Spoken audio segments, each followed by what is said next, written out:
Jonathan advises Ndigbo on preferred candidate. Former President of the Federal Republic of Nigeria, Goodluck Jonathan, has urged Ndigbo to vote leaders who believe in the unity of the country in the forthcoming election rather than those that do not believe in its unity. Jonathan, who disclosed this at the weekend during a pre-birthday lecture of Chief Emmanuel Iwanyanwu in Owerri, the Imo State capital, has also urged the Igbos to stand up for the unity of Nigeria, just according to him, late Nnamdi Azikiwe lived and fought for. Earlier, he described Ndigbo as great entrepreneurs who can distinguish themselves anywhere in the world. Okay.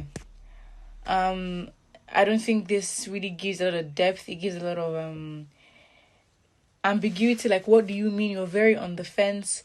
And of course, I think everyone is pretty much careful to be, if you're going to be against, because really what he's literally trying to say is, okay, fine, I'm not really going to tell them, don't vote for Peter Obi or vote for Peter Obi or make it seem like I'm giving my opinion on Peter Obi, because really you will be drilled, as others have been, social media, whether you're a former president, wherever you are or whoever you are, people have been drilled. And so he's not necessarily directly he's trying to give his opinion without trying to come for the popular man, because he knows what will come afterwards and he knows that his supporters do not play. So I think everyone is really trying to be neutral, because listen, if you say anything that is off sentence or does not make sense or does not align with the conventional narrative, then that in itself is a problem for him.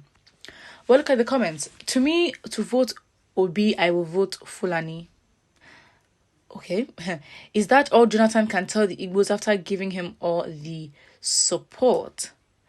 I mean, again, really, you have these individuals that are in politics that really don't think to owe each other anything. They don't feel like they owe anyone anything.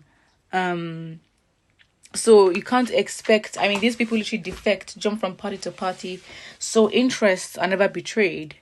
If you have the similar interests, they join with you. So you can't expect him to come and try to have loyalty to the Igbos.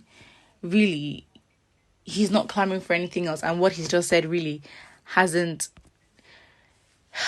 said anything. Literally, he's either here nor there. Like, he's really on the fence, securely on that fence. Don't mind Goodluck Jonathan. He has been a bad luck to the Igbo nation. In case you don't understand, ex-president is referring to Muslim ticket. That ticket is a sign of disunity.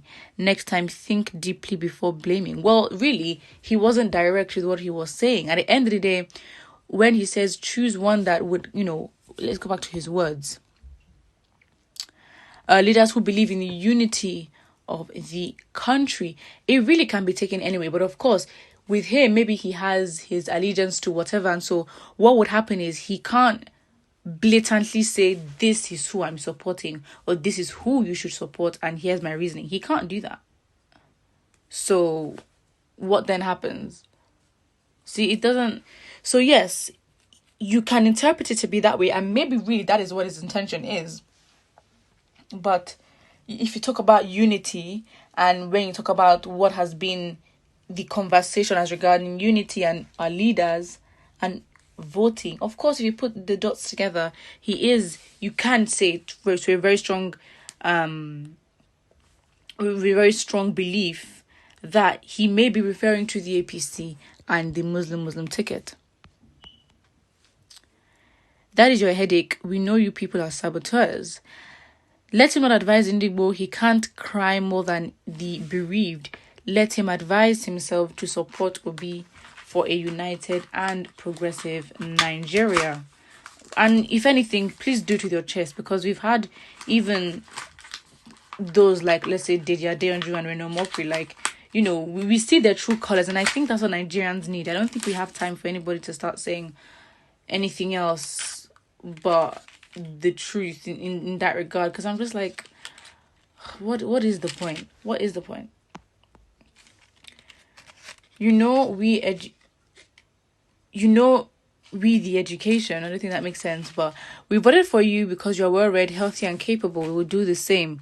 We will not vote in an illiterate. It's not about being educated. Your Supreme Court ruled that your president did not need WAEC to get in there. My point is, you have professors in government. These people are well read. They are well exposed. They've just not been in a system that rewards they're either in a system that rewards impunity. They are not being held accountable, so they can do the worst of the worst things and be confident to get away with it. That is the point. It's not about being well read or not, because you don't have to be well read, but if you are very much sharp, you have the skills that you're able to bring people together, to unite people, but unite talents, unite those that can come up with ideas on how to better the nation. You can recruit these people in your government, in your office, and they work for you. That is not the problem. In fact, I believe that's how things should be. But saying that, okay, fine, our hope and our dependence on the fact that one is well read and is a professor and is educated, that is why we trust they're going to be a good governor. Hell no, that does not work. And by now, as a Nigerian, you should know it takes way more than education to be a good leader. But then again, it seems like as if education is taken out of the picture in terms of what the standards are to being a leader. Good luck. Jonathan has always been a great statesman, anytime, any day. Oh wow. Well, I mean, I think with people's opinions, we can definitely see that there's a back and forth with the clash of opinions. So you can pretty much assume, okay, fine, 50% are in support, the other no. It's half. Like, you have those that are supporting him, saying, you know what, he's a good statesman, he's this, he's that, he's well read, But then you also have those that are like, excuse me, sir, please give your advice to somebody else. Someone literally said, give your advice to the Ijaw people. And those, again, every politician has a role to play. Whether you're an ex-president, ex-governor, or you're in the APC, every one of them have a role to play. These names don't just fly around for nothing, especially at this time.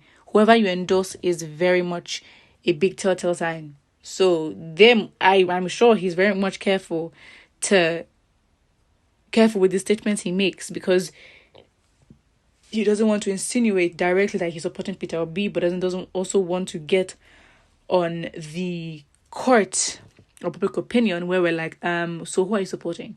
Put what you think in the comment section below, and don't forget to like and subscribe.